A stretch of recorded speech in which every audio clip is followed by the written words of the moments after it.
Es por esto que están íntimamente relacionados.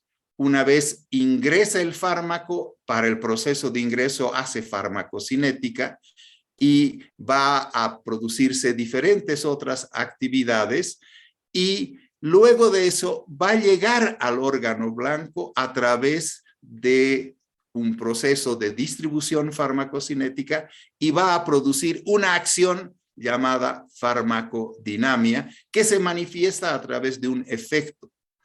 Para esto, la farmacocinética nos sirve también para modificar diferentes procesos patológicos o fisiológicos. Quiere decir, para que se produzca farmacocinética, va a producir modificaciones en las partes patológicas, por eso tratamos enfermedades, o ayudamos en las partes fisiológicas. Por ejemplo, si yo introduzco calcio dentro de nuestro organismo, voy a ayudar fisiológicamente probablemente a una alteración patológica que existe. Farmacocinéticamente hablando, tenemos procesos primero de absorción. Una vez que se ha absorbido, pasa y se distribuye. Y por último, lo que pasa es que se elimina. Tanto la absorción como la eliminación, concepto importante, se produce gracias a la biotransformación del fármaco. Y de hecho, Katzun, de las primeras ediciones que se tenían, ha ido modificando y ha ido dándole mayor cuerpo y mayor fuerza al tema de la biotransformación. Y de hecho, la biotransformación es todo un capítulo del texto de farmacología. Recordarles también que ya tenemos el último, acaba de llegar porque salir ha sido un poco antes, el nuevo texto de farmacología, que es el texto que corresponde a la 15ª edición, y también, gracias a Dios, ha sido la 14ª edición. Siempre la consideré una de las ediciones más mal traducidas. El traductor que hizo, o los traductores que fueron los encargados de llevar adelante la 14ª edición, realmente se aplazaron. Y hoy volvemos a que ciertos temas, ciertos nombres, vuelven otra vez por su redil. Me quejaba con mis estudiantes de prácticas y también me he quejado particularmente, también me quejé a los autores de que se utilizara la palabra aclaramiento, que se lo utiliza específicamente con el clearance en inglés de creatinina, se la utilizara como la depuración.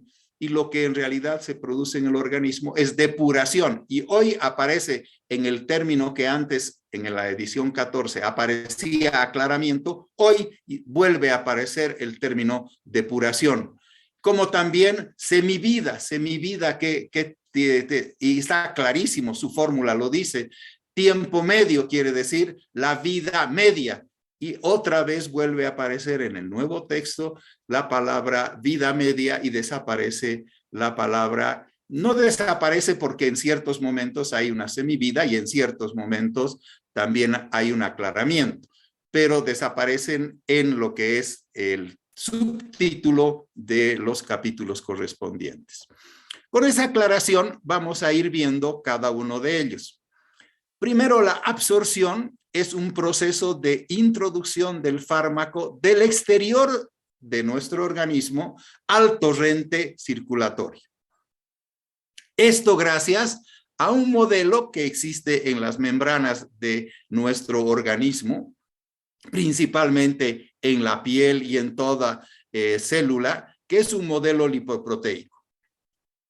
Esto hace impermeable las sustancias Esto hace impermeable a nuestro organismo a las sustancias hidrosolubles y su eficiencia depende de la vía de administración. Si yo no quiero que haya proceso de absorción, lo introduzco directamente dentro de la sangre, porque la absorción es del exterior hasta llegar a la sangre que se encarga de distribuir el fármaco. Por su lado, la distribución es un proceso de llegada del fármaco a diferentes regiones de nuestro organismo, de nuestro cuerpo. Y esto gracias a mecanismos fisiológicos de difusión que son coadyuvados por la presión arterial y que nos permiten llegar de esa manera al órgano blando. Por su parte, cuando nosotros queremos eliminar un fármaco, sacarlo de nuestro organismo, solo y nada más se puede eliminar a través de procesos de biotransformación. Y los procesos de biotransformación pueden cambiar muchas cosas. Lo pueden modificar al fármaco de activo a inactivo, de inactivo a activo, de soluble a no soluble y así sucesivamente. La biotransformación se realiza en diferentes órganos y produce diferentes acciones y efectos farmacológicos. La biotransformación en general, cuando nosotros vemos, es una limitación de la acción del medicamento a través de la biotransformación. Su función, por lo tanto, como hemos dicho, activarlo o inactivarlo. Y es el conjunto, conceptualmente, de acciones metabólicas que se producen del fármaco dentro de nuestro organismo. Y sus factores que más influyen son, primero, si está o no está fijado a las proteínas. ¿Hay o no hay biotransformación? Existen, por lo tanto, también diferencias individuales gracias a la biotransformación. Y estas diferencias individuales tienen que ver con el individuo al cual ingresa, gracias a que el individuo puede tener factores genéticos importantísimos. Y ahora la farmacogenómica está tomando revuelos bastante importantes y probablemente ya el próximo año vayamos a introducir de pleno el capítulo de farmacogenómica, que ahora lo vamos a ver, pero muy superficial, solamente para que entiendan este tema de cómo influyen los factores genéticos del individuo en todos los procesos de biotransformación en nuestro organismo. También influyen los procesos ambientales, también influye la edad y el sexo en forma importante y también influye la dieta. Por lo tanto, en los procesos de biotransformación de un fármaco influyen muchos factores y por lo tanto se debe modificar también, y por eso existen diferentes formas de vías de ingreso, se deben modificar las vías de ingreso para que estos factores no influyan en forma tan importante. ¿Dónde se produce la biotransformación? En un lugar de la célula, que es el retículo endoplásmico, ya puede ser el retículo liso o el rugoso. Si es el retículo liso, tiene que ver con todo un sistema de oxidasas que se producen dentro del sistema de oxidasas para el retículo liso, y que se encarga en general de producir la detoxicación. Hablamos que cuando un fármaco ingresa a nuestro organismo, no es originario de nuestro organismo y por lo tanto va a producir un efecto y a veces este efecto no es un efecto bueno para nuestro organismo y se debe producir la detoxicación. Cuando hablamos del sistema oxidasas, tiene que ver con substratos como el oxígeno molecular, el NADPH y enzimas que la van a trabajar como la citocromo P450, la citocromo P450 reductasa o también la P450 oxidasa, que lo que van a realizar es una inducción y por lo tanto su acción va a ser el bloqueo de la biotransformación y esto se aumenta en muchos fármacos a través de cambiar y bloquear la biotransformación. Por lo tanto, si le bloqueo la biotransformación, se va a quedar intacto y va a producir mayor tiempo su acción, ya sea farmacológica o su acción fisiológica. Producen inhibiendo también y acelerando la metabolización o disminuyendo la acción del inductor. Entonces, inhiben en una forma la acción farmacológica, acelerando su metabolismo, cambiando o modificándolo, y disminución de la acción del inductor. Por su lado, existen dos categorías importantes: las reacciones llamadas de primera fase y de segunda fase. Las acciones de primera fase convierten al fármaco en un metabolito más polar, y este fármaco puede pasar de esa forma a la reacción de segunda fase. O puede salir de nuestro organismo, porque al verse convertido en más polar, este producto se hace más, extraetable, y al salir de nuestro organismo termina su acción farmacológica. Y para que se produzca esto, tiene que existir acciones de oxidación, reducción o hidrólisis, que son las acciones bioquímicas dentro de nuestro organismo. Por su lado, en la fase 2, convierte al producto de original en un producto que se pueda excretar. Por eso se llama depuración. Una vez salido, puede ser a través de conjugación o de síntesis, y de esa manera sale de nuestro organismo el producto farmacológico. Este es, por lo tanto, un esquema, un resumen, manejando ciertos conceptos, pero la presentación es de resumen esquemático. Si queremos ver ya las características de los parámetros básicos que tiene que ver la farmacocinética, entonces ingresamos ya a la temática que vamos a verla a continuación. Cuando hablamos de parámetros básicos, vamos a hablar de volúmenes de distribución, del acto de la depuración, de la llamada vida media del fármaco en el organismo, de la acumulación, la biodisponibilidad, y para que esto se produzca tenemos que introducir el fármaco en el organismo, y cuando lo introducimos bajo el concepto de dosis, que querrá decir la cantidad de fármaco, y existen muchísimas dosis, como ustedes pueden ver. En los volúmenes de distribución se maneja una ecuación que es el volumen de distribución es igual a la cantidad del fármaco en el organismo sobre dividido por la concentración. Puede ser que estos sean muy altos o muy bajos. Si es muy alto, quiere decir que hay una distribución extravascular no homogénea, y si hay muy bajos, es un lugar completamente vascular. Quiere decir, en la parte vascular, en general, el fármaco está muy baja concentración, mientras que cuando va a la distribución extravascular es de muy alta concentración, y obviamente en cada lugar va a tener diferente concentración, por lo tanto es no homogéneo. Cuando hablamos del volumen aparente, cuánto verdaderamente existe, es imposible poder llegar a poder medir dentro de nuestro organismo. Apenas podemos llegar a medir bien en la sangre, cuánto de fármaco hay en la sangre, cuánto de fármaco está en el glomérulo del riñón. No, es muy difícil poder hacer la medición.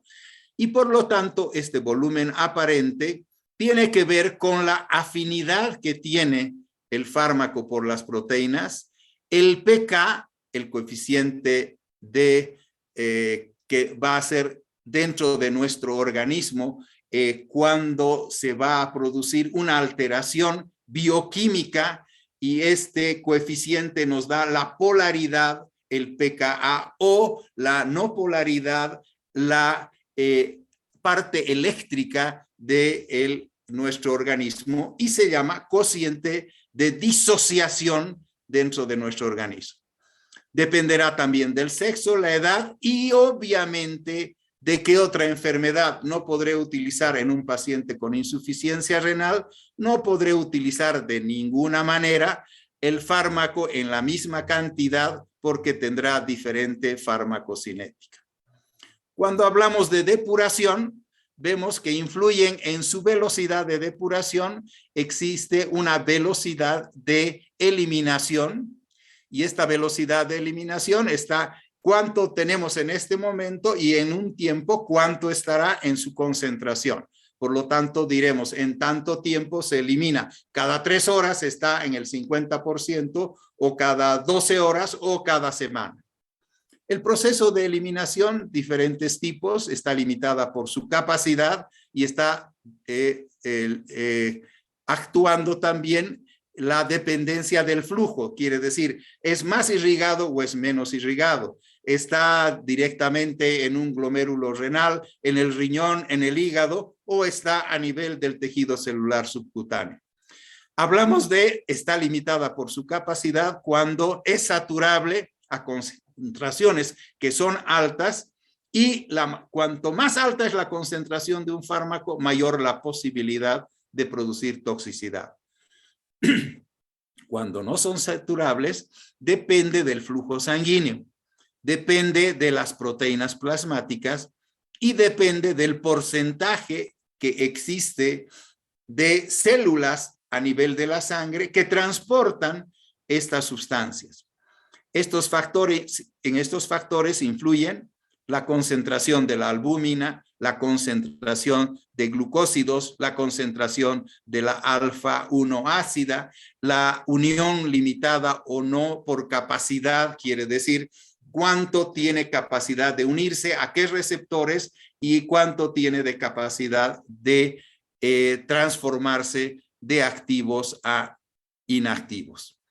Y por último, ¿qué factores predicen la posibilidad de eliminación? En su mayoría, los fármacos se eliminan por biotransformación a través del hígado, metabolizando, y se los puede encontrar obviamente en la bilis, y si están en la bilis van a pasar al tubo digestivo y los vamos a encontrar en las heces. En el riñón, pues es el órgano depurador más importante de nuestro organismo, cuya función es esa en particular, y también obviamente regular la presión arterial a través de sistemas especiales compensadores de la parte vascular y la parte hormonal. A través de la orina, a través del pulmón se va a producir la permeación de los gases y van a ingresar o salir el oxígeno, el CO2 y muchos de otras sustancias anestésicas principalmente. Y existen otras como piel, otras como sustancias que están, por ejemplo, ciertas células a nivel de el tubo digestivo, por poner un ejemplo. Pasamos al concepto de la vida media. El concepto de la vida media es una ecuación de T medio es igual a una constante 0,7 por la velocidad de distribución dividido en el proceso de depuración del organismo. Esto funciona para compartimientos simples y, como he dicho, la vida media se mide específicamente a nivel de la concentración del fármaco en la sangre, pero también ya en laboratorio se puede estudiar en hígado, en riñones y en diferentes otros órganos. El concepto de vida media es el tiempo para alcanzar el 50% del estado estable dentro del organismo. Esto obviamente es después de todo el proceso de distribución.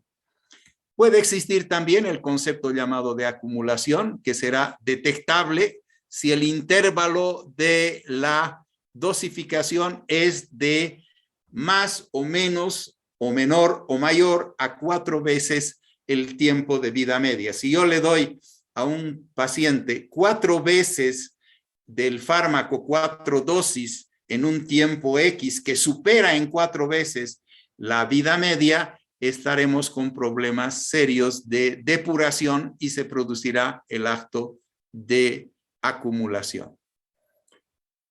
Luego podemos ver la biodisponibilidad, que es uno de los temas de la farmacocinética, y la biodisponibilidad es la fracción del fármaco inalterado, que llega al sistema circulatorio y varía de acuerdo a efectos de primer paso, a los grados de absorción que existen, a la velocidad de la absorción con que se produce, y cuando existe el efecto de primer paso, es el paso del fármaco del sistema portal hacia el resto de nuestro organismo y por lo tanto ingresa a nuestro hígado, es depurado, es activado, es biotransformado dentro de nuestro organismo y puede aumentar o disminuir la biodisponibilidad. En general, el efecto de primer paso es la disminución de la biodisponibilidad, que depende de la llamada tasa de extracción, cuánto le quita a la circulación el hígado de la sustancia del fármaco. Y existe una ecuación que el efecto de primer paso está dado de acuerdo al tiempo de eliminación, que tiene que ser dado por la concentración en el hígado, su flujo sanguíneo en el hígado. Por lo tanto, a mayor flujo sanguíneo y mayor actividad bioquímica dentro del hígado, mayor biotransformación, y lo más probable es menor cantidad de fármaco que vaya a actuar. Varía, por lo tanto, también su grado de absorción de acuerdo a la vía de administración y a las características propias del fármaco, que pueden ser características lipo o hidrofílicas, y que de esta manera se va a eliminar o se va a quedar el fármaco. Entre el grado de absorción y la velocidad de absorción existe la efectividad clínica del fármaco. Esta está influida por cuánto se absorbe, a qué velocidad se absorbe para producir su efectividad clínica. Está determinada por el sitio de absorción, está determinada por la formulación del fármaco, es químicamente más hidro o químicamente más liposoluble. Y por lo tanto también existen diferentes órdenes en el sentido de velocidades de absorción, a los que tienen el orden 0, que es una velocidad de absorción que tiene que ver diferente a la concentración del fármaco. Todos sabemos que las membranas semipermeables actúan. Si hay mayor concentración en un lado y menor en el otro, rápidamente pasa el fármaco de un lado para el otro. Cuando hablamos de orden 0, esto que lo conocemos en la parte química no sucede. Mientras que el de orden 1 es la velocidad de absorción, está totalmente relacionada con la concentración del fármaco. Y por último, hablando de farmacocinética, veríamos todas las dosis que en este momento no las vamos a llevar adelante, comenzando por el concepto de dosis y terminando a todas aquellas acepciones que cada una de las dosis tienen y que las vamos a ver en un capítulo especial. Bien, de esta manera lo que hemos hecho es un pantallazo de toda la farmacocinética y de todo lo que vamos a tratar cuando hablemos de farmacocinética. Y vamos a pasar a hablar de farmacocinética ahora en forma ya conceptual. ¿Qué querrá decir en forma conceptual? Vamos a ir viendo claramente qué características tienen cada uno de nuestros fármacos. Bien, para esto primero vamos a pasar a los conceptos que existen dentro de la farmacología. A veces nos olvidamos de ciertos conceptos farmacológicos y pasamos a otros conceptos que son más específicos. En este caso vamos a hablar de los conceptos farmacológicos.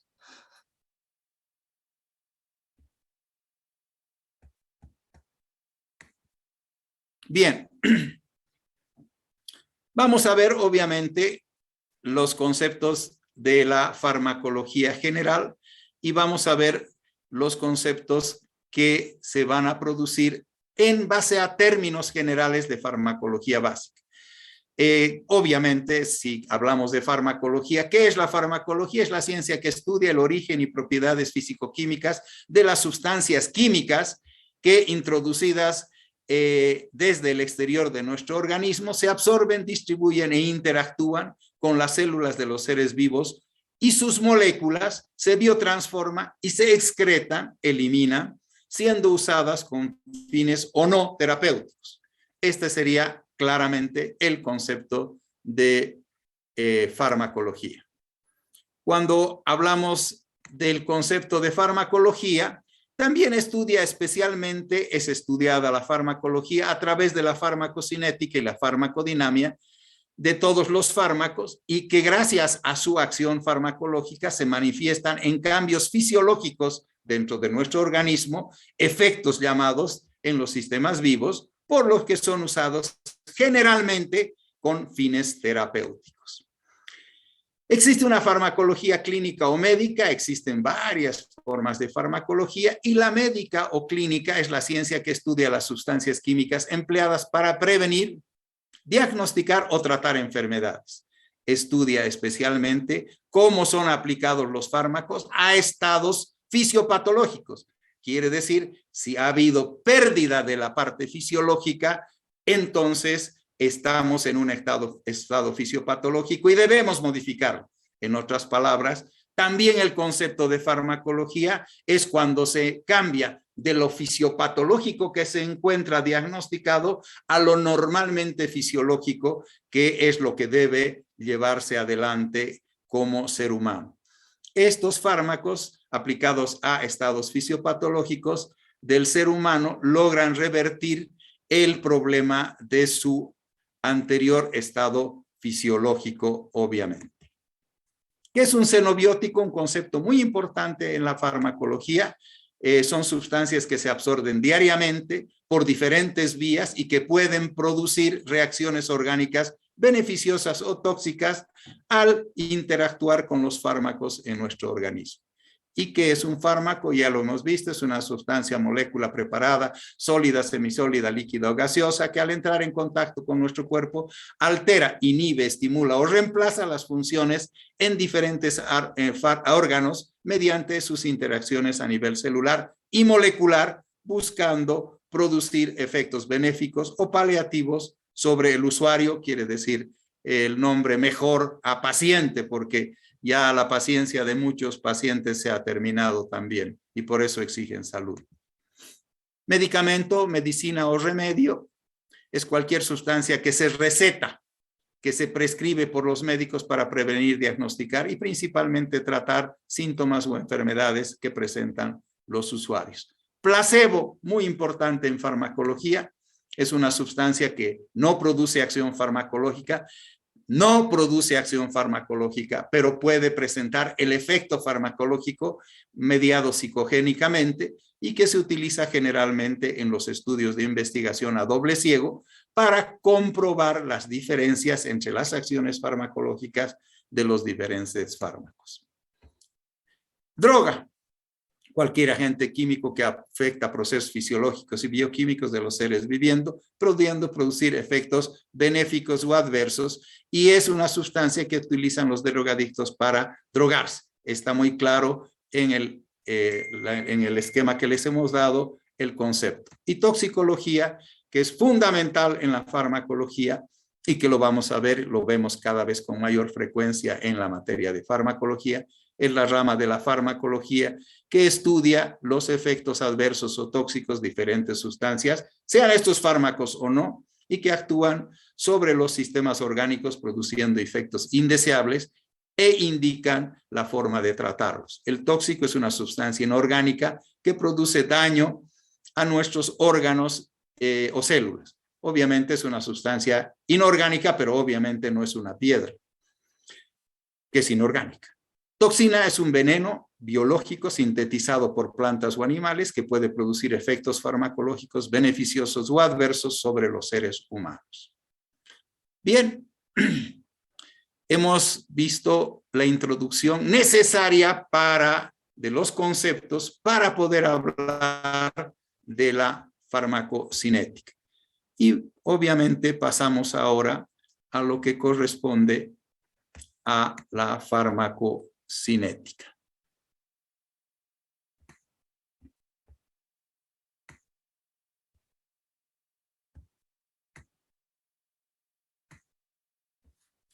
Bien, Comenzamos obviamente con los términos o también llamados conceptos, que es fundamental.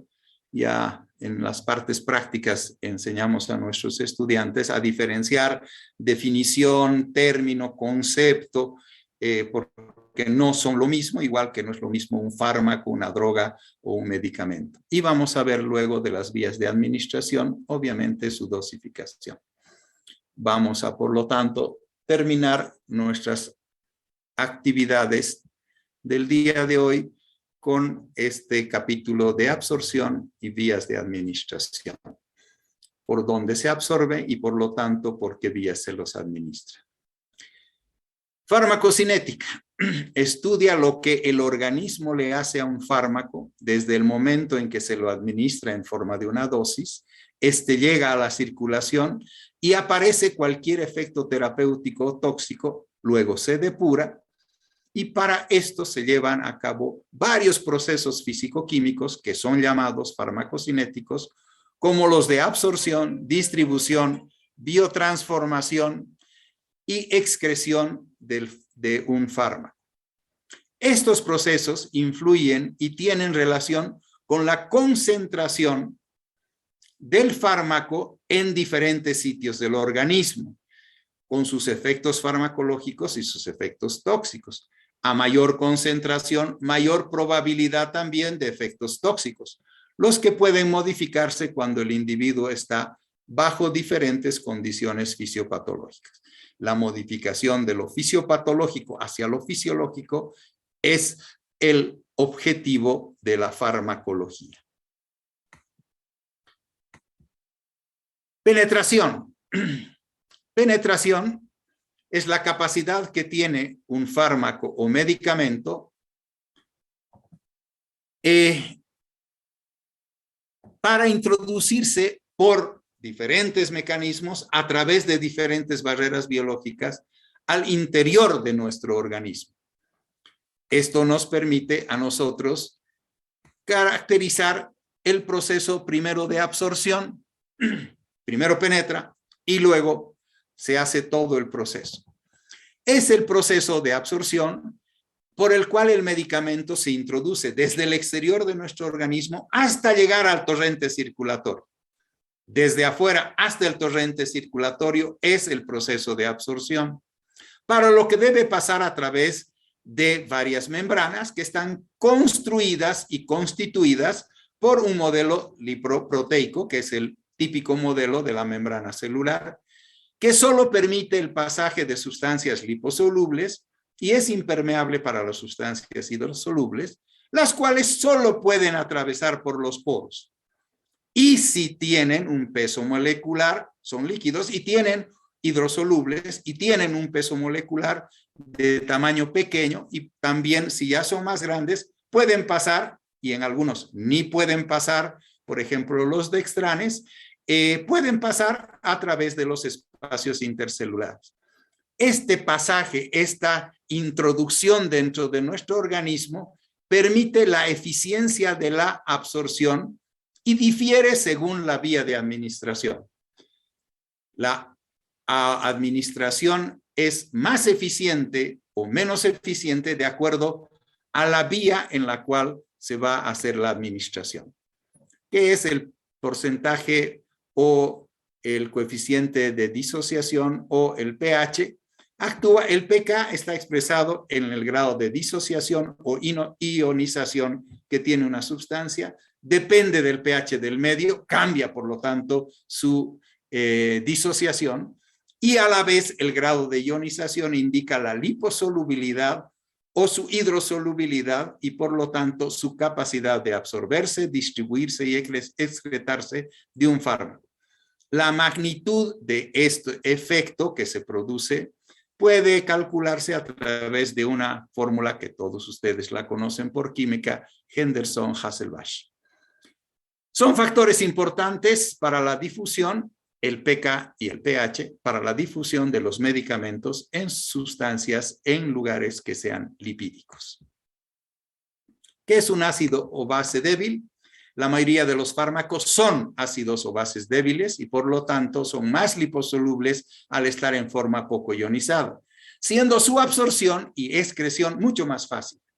No cuando son hidrosolubles, donde están más ionizados y por lo tanto más difíciles de ser excretados. La facilidad de la excreción renal también depende del pH de la orina y también, no se olviden, de la presión arterial.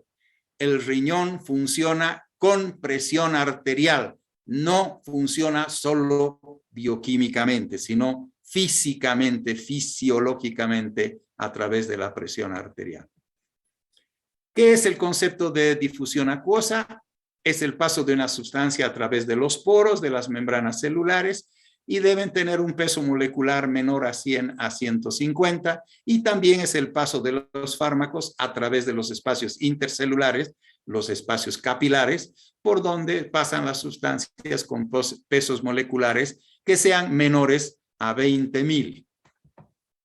Difusión lipídica es el paso de las sustancias a través de membranas celulares lipoproteicas, donde el fármaco debe disolverse en los lípidos de la membrana y luego de eso va a trabajar el gradiente de concentración.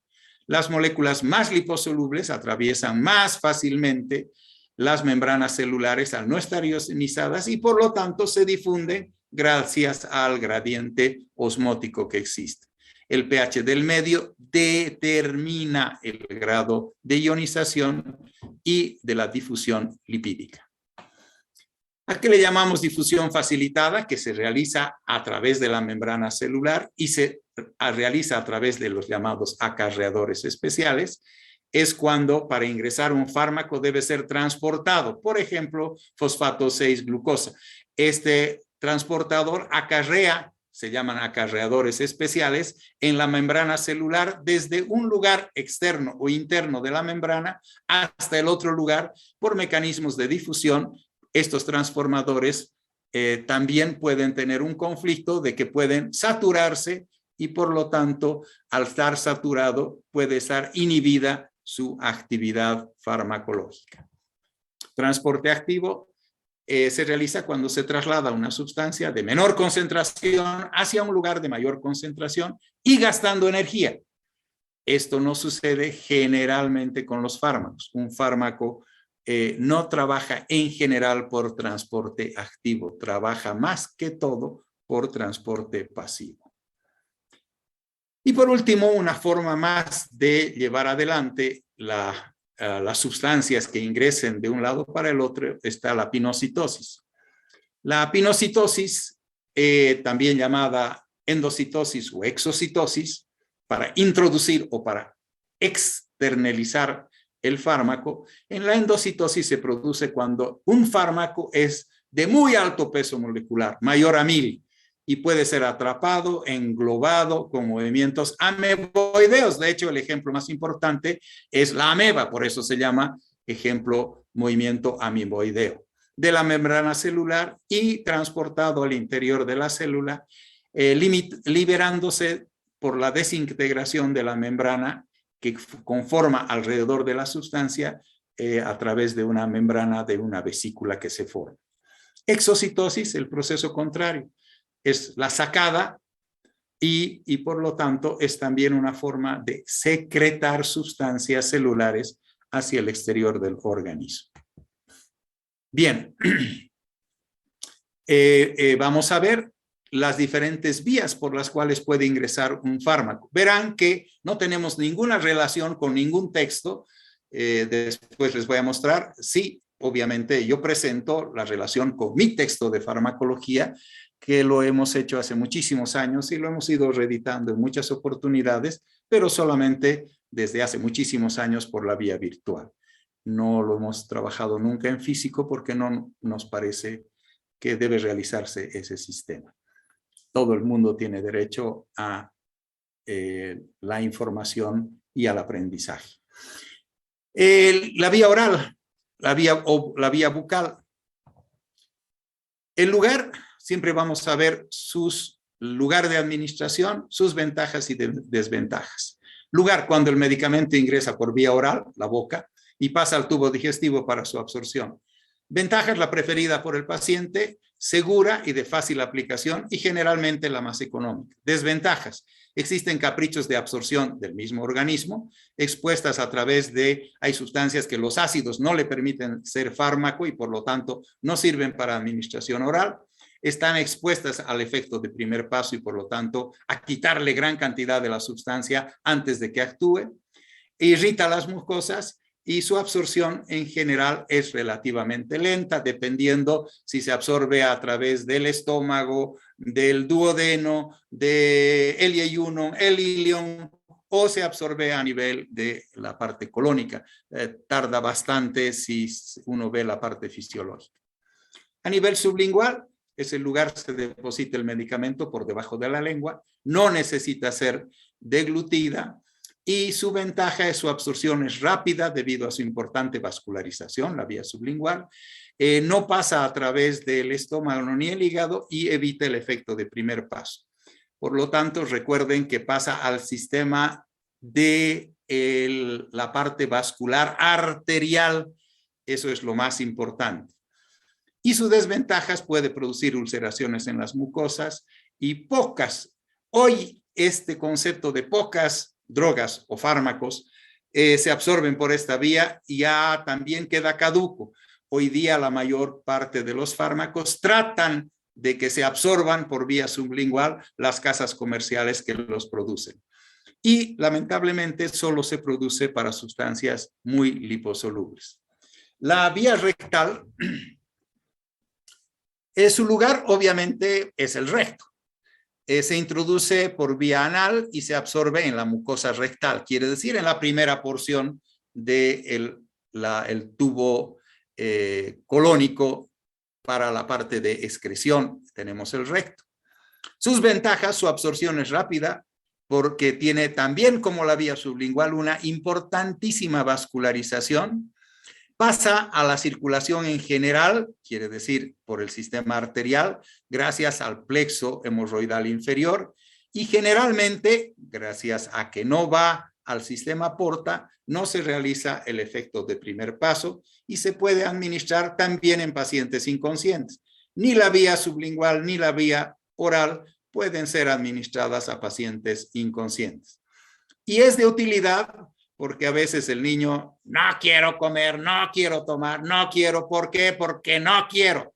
No habiendo razones, directamente se le pone un supositorio o se le pone un enema y listo.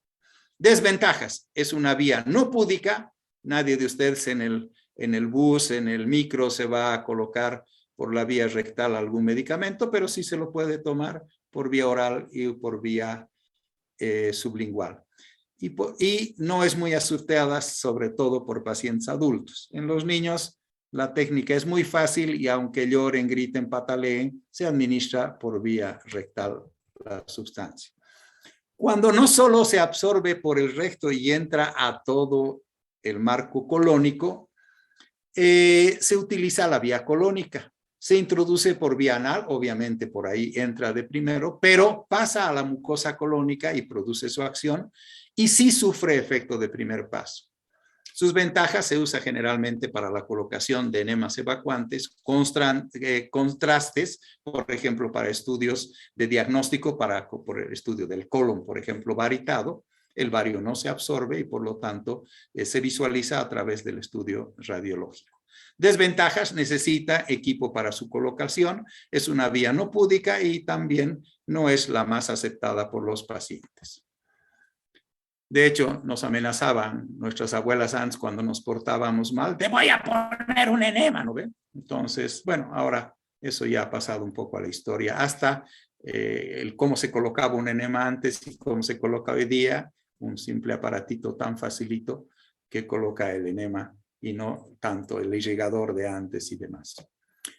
Pasamos a las vías de administración llamadas vías parenterales. Las que hemos visto eran enterales, ahora vemos las parenterales. Igual la vía y sus ventajas y desventajas. Intradérmica: se introduce el medicamento por debajo de la piel.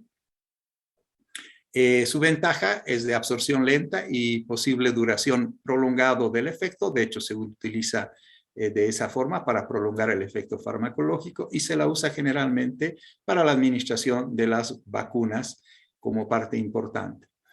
Hoy día antes la mayor parte de vacunas eran en realidad intradérmicas. Hoy día, como habrán visto, se las introduce profundamente. Desventajas: puede producir lesiones cicatriciales en la piel.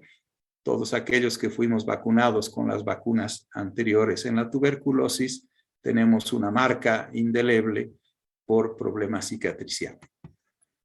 Subcutánea: lugar donde se introduce el tejido celular subcutáneo, su absorción lenta, pero su prolongada acción debido a la escasa irrigación. Su desventaja: es una vía dolorosa y puede producir necrosis y abscesos, escaras por su problema inmunológico, y no se puede administrar grandes cantidades del medicamento. Intramuscular es la más conocida, la más frecuente. Es colocada en el tejido muscular, generalmente en los glúteos o el deltoides. Sus ventajas: su absorción rápida debido a su importante vascularización, es menos dolorosa, pudiendo administrarse sustancias algo irritantes y no produce grandes conflictos. Obviamente, ninguno de ellos pasa por el nivel del primer paso. Desventajas: puede producir necrosis, abscesos, escaras. Algunos colegas han muerto gracias a diabéticos, han muerto gracias a una inyección intramuscular. Y puede producir, si lesionamos el nervio, sobre todo el ciático, impotencia funcional en el paciente.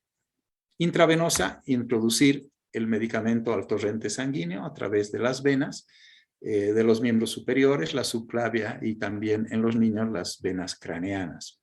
Su ventaja: no necesita absorberse, su acción es inmediata, se pueden administrar sales irritantes, es una vía de uso continuo, la venoclisis, los sueros, es de fácil control de dosis, tiene grandísimas ventajas, pero necesita una técnica especializada y no se puede recuperar el fármaco. Una vez que lo colocaste, ahí se quedó. Si entra por vía oral, le produces el vómito y por lo tanto puede recuperarse algo del fármaco. Existe mayor posibilidad de introducir también infecciones y producir septicemia, puede producir gravísimas reacciones alérgicas y también lesiones vasculares ísticas de altísima gravedad, con pérdidas completas de miembros en este caso. La arterial es en general introducida en el vaso arterial y tiene como utilización rarísima terapéutica, sino más que todo es diagnóstica. Introducir sustancias sobre el trayecto vascular y ver sus anormalidades a nivel del corazón, a nivel de los pulmones, a nivel del hígado, a nivel de los riñones, allí donde esté vascularizado, a nivel de las piernas, y queremos producir diagnóstico, utilizamos. Pero también podemos producir o colocar el medicamento en sistema arterial, antibióticos citostáticos, que se hacen a través de bombas de inyección continua. La desventaja: puede producir septicemia por infección generalizada, y la septicemia siempre es un cuadro grave y generalmente mortal. Intratecal: se coloca el medicamento en contacto con el líquido cefalorraquídeo, sirve para colocar antibióticos, sustancias de contraste, y también que entren en contacto en forma directa porque existen las barreras hematoencefálicas. Cuando introducimos infección, producimos obviamente meningitis. Intraarticular: lugar de colocación del medicamento en el espacio articular, sirve para colocar los antibióticos, antiinflamatorios, analgésicos en contacto directo con las paredes y el tejido articular. Muy utilizado en la ortopedia y la traumatología. Puede producir obviamente infección y sangrado y por lo tanto artritis séptica o hematomas. Pasamos a las otras vías, la vía respiratorio, transdérmica, las vías tópicas, sus ventajas y desventajas. Inhalatoria: se introduce a través de las fosas nasales o de la parte bucal, pero ingresa al árbol respiratorio. Su absorción es rápida debido a la importante vascularización. La mejor vía de absorción es la pulmonar, obviamente, del sistema respiratorio, porque tiene 142 metros cuadrados de superficie, lo que quiere decir una cantidad impresionante de lugar para que se absorba. No pasa a través del estómago ni el hígado. Desventajas: necesita unos aparatitos, nebulizadores o aerosoles, y su dificultad está obviamente en la dosificación. Cada vez aparecen mejores aparatos para poder dosificar mucho mejor. Transdérmica a través de la dermis y se absorbe a través de la piel. Cada vez aparecen más fármacos que se utilizan colocándote una cremita que te la frotas en tu piel y que actúa sistémicamente, porque si actúa localmente no es transdérmica. La ventaja: cómoda, fácil de usar, su absorción es generalmente lenta, su duración de efecto es prolongado, a veces puede producir irritación en la piel. Y la vía tópica, que es colocar en el lugar de la lesión, ya sea piel o ya sea mucosa, sirve para el tratamiento directo de las superficies corporales o mucosas. Y las desventajas: se absorbe muy poco, lentamente, puede producir sensibilización, famoso asunto de las sulfas, que producían grandes reacciones alérgicas, y por eso no se utilizan ya por vía dérmica. Para una absorción debe eliminarse siempre la queratina de la piel. Y las vías de administración, por lo tanto, pueden clasificarse en enterales, parenterales y tópicas. La vía enteral: el fármaco ingresa por vía digestiva bucal, sublingual, rectal o colónica. La parenteral: se introduce al organismo y se necesita colocar el medicamento en la circulación general en contacto directo, pudiendo producir una acción sistémica local, intraarterial. Ya hemos expresado todas ellas. Y la vía tópica es cuando se coloca el medicamento en contacto directo con el lugar en que debe actuar, pero a nivel de la superficie corporal o mucosas, produciendo su efecto en forma local, y las sustancias muy liposolubles suelen también, colocadas por vía tópica, muy liposolubles, pueden ser también utilizadas para la vía sistémica. Bien, hemos logrado introducirnos hasta el tema de la dosificación a través de diferentes vías, para luego entrar al tema directo de la dosificación en el sentido de cantidades. Para terminar, vamos a nosotros mostrar un pequeñísimo ejemplo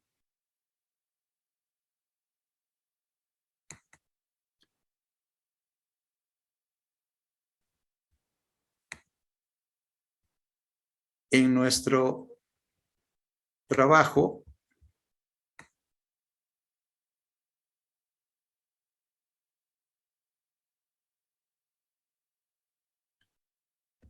de farmacología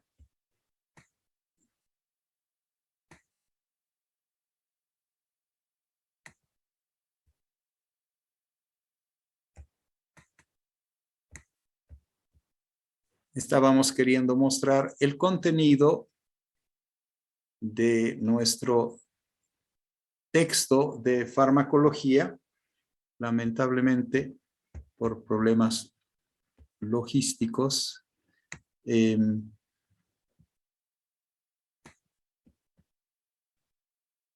no está queriendo cargarse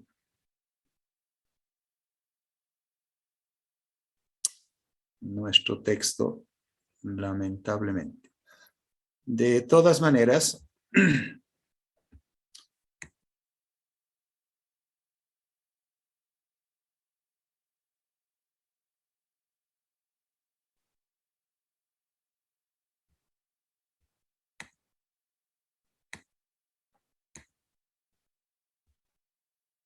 bien, en esta oportunidad nos quedaban exactamente unos cuantos minutos para poder introducirnos en el tema, pero lamentablemente no estamos pudiendo introducir porque no lo habíamos programado definitivamente. Bien, en nuestro texto lo que hace en la parte de farmacología es un texto que es una guía práctica para utilizarla en las prácticas de farmacología y está dado por objetivos. De hecho, todo lo que ustedes acaban de ver en las diapositivas del PowerPoint es lo que dice el texto. En el texto, obviamente, con explicaciones y con más cosas. Sin embargo, y también con cuadros, con una serie de elementos que nos permiten a nosotros poder realizar un estudio bastante importante, un estudio que tiene que ver con todo aquello que se relaciona con la farmacología y les permite, al realizar el estudio, poder realizar el aprendizaje mucho más fácil de lo que es la lectura de un libro. Cuando alguien escribe un libro de farmacología, no le interesa mucho si es didáctico o no es didáctico, si él va a aprender o no va a aprender, porque en general, de hecho, se los considera libros de consulta. Sin embargo, yo creo que cuando se llega hacia el estudiante, lo que más se debe tratar de hacer es lograr que el estudiante pueda internalizar, interiorizar el conocimiento y que sea difícil de olvidarse. Y para ser difícil de olvidarse tiene que tener toda una hermenéutica didáctica que le permita al estudiante quedarse con el conocimiento y por lo tanto decir que lo ha aprendido. Una vez que el estudiante ha aprendido, se lo puede evaluar más fácilmente y en su proceso de evaluación, luego del aprendizaje, tendrá la mayor probabilidad de tener éxito. Muchos estudiantes creen que por leer 20 veces un texto o repetir como loro las cosas, lo están aprendiendo. La verdad que no lo están aprendiendo. Posiblemente lo pueden memorizar, pero solo memorizar un texto no indica que tienes la capacidad de aplicar el conocimiento y transferir el conocimiento a su aplicación de la vida real. Entonces, por eso es el fracaso de muchos estudiantes que dicen que estudian mucho, que leen mucho, que hacen mucho en el proceso del aprendizaje, pero no logran aprender. El problema es que probablemente lo que no tienen es una técnica de aprendizaje correcta para él. Cada persona tiene técnicas diferentes de aprendizaje. Cada uno asimila el conocimiento de diferente forma. Por eso es que cuando inventamos hace muchísimos años, el año 1992, el curso propedéutico de la Facultad de Medicina, y se inventó de esa manera el curso propedéutico para muchas carreras de la Universidad Mayor de San Simón, una de las materias más importantes era técnicas de estudio. Se decía que era un absurdo enseñarle al estudiante a través de una materia técnicas de estudio cuando ya habían estudiado 12 años. Y claro, todos nosotros nos damos cuenta que estudiaron 12 años, pero cuánto aprendieron es el problema más serio. Y cada vez estamos con esos conflictos. Y hoy día nos pasa exactamente lo mismo en nuestras carreras universitarias. Si antes decíamos que los que venían del colegio no habían aprendido nada y teníamos que solucionar todos sus problemas, los que hoy día van y quieren especializarse, ingresan a la residencia médica, los profesores de las residencias médicas dicen exactamente lo mismo a lo que antes decíamos. ¿Qué han aprendido ustedes en la facultad, en la carrera? Porque no saben nada, o sea que otra vez debemos comenzar a hacerlo desde el principio. Es más fácil, obviamente, explicar, estudiar los temas específicos que los temas generales. Cuando hablamos de carrera de medicina, estamos hablando de una farmacología básica y clínica y no tanto de la terapéutica.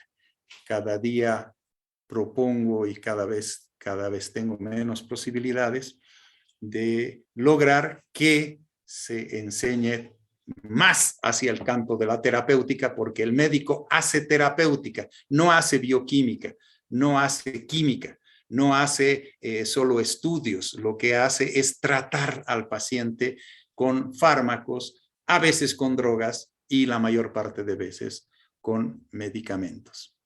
Bien, hasta aquí estaba planificado llegar el día de hoy y como verán, nosotros tenemos un precepto: nunca me sobrepongo a las horas de otros.